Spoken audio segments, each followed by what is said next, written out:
বজায় রাখা, বাবা মা বা নিকটাত্মীয়দের যত্ন নেয়া। লক্ষ্য করে দেখুন, এই খুব সাধারণ সমাজকেন্দ্রিক কাজগুলোই কিন্তু সরাসরি আমাদের রিজিক আর জীবনে বরকত নিয়ে আসে।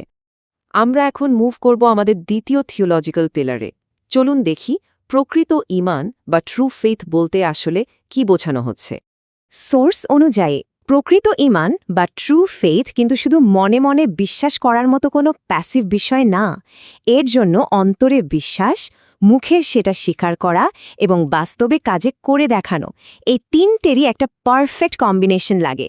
আর এর একদম সর্বোচ্চ লেভেলটা হলো এহসান।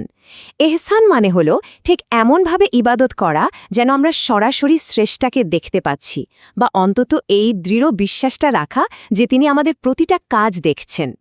ঠিক তাকদীরের মতোই এখানেও দুটো চরম এক্সট্রিম আইডিওলজির দেখা মেলে। একদিকে মুরজিয়া, যাদের ধারণা শুধু